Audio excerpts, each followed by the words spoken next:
السلام علیکم۔ تمہاری ساری پریشانیاں تمہاری خواہش کی وجہ سے ہے۔ خواہش چھوڑ دو، تمہیں سکون ملے گا۔ جسمانی بیماری یا مالی نقصان سے پریشان نہ ہو۔ یہ ایک قسم کا صدقہ ہے جو بڑی مصیبتوں کو ٹال دیتا ہے۔ اپنا حق چھوڑنا بھی صدقہ ہے۔ خالی غصہ ذبح کر دیا کرو، یہ بھی صدقہ ہے۔ اتنا جھوٹ نہ بولو کہ تمہارے سچ سے اعتبار اٹھ جائے۔ تم زمین پر نہیں رہتے، تم اس پر گزر رہے ہو۔ جب اللہ نے آپ کو تخت عطا نہیں کیا تو بادشاہ بننے کی کوشش نہ کرے۔ اگر حق کے راہ میں مشکلات کا سامنا ہو تو حضرت بلال کی زندگی سے سبق حاصل کرو۔ ہر حال میں اللہ کے شکر گزار رہے اور مشکل میں شکوے شکایات اور ناشکری نہ کرے۔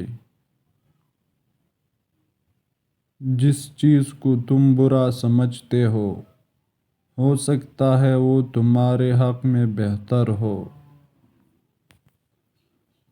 جو لوگ اللہ کو محبوب ہوتے ہیں، اللہ انہیں عاجزی کے راستے پہ ڈال دیتا ہے۔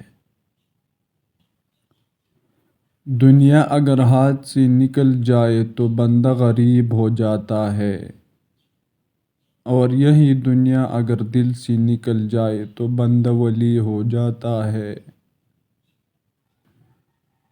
میں اپنے ماں سے محبت کیوں نہ کروں، جس نے پہلے مجھے اپنے جسم میں، پھر اپنے ہاتھوں میں اور پھر زندگی بھر کے لیے اپنے دل میں رکھا۔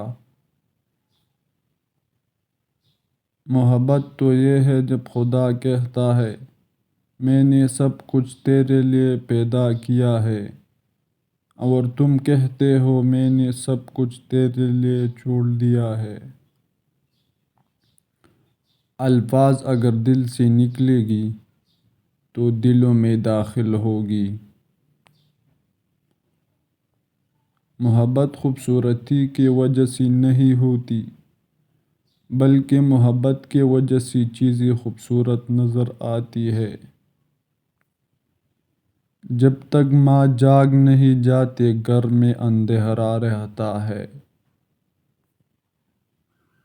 خوش رہنے کا مطلب یہ نہیں کہ تمہارے پاس سب کچھ ہے، اس کا مطلب ہے کہ تم اپنے پاس موجود ہر چیز کے لیے شکر گزار ہو۔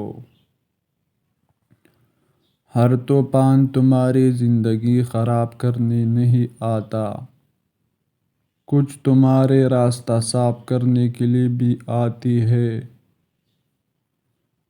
محبت کرنے والے صبر کرتے ہیں، کیونکہ وہ جانتے ہیں کہ چاند کو مکمل ہونے میں وقت لگتا ہے۔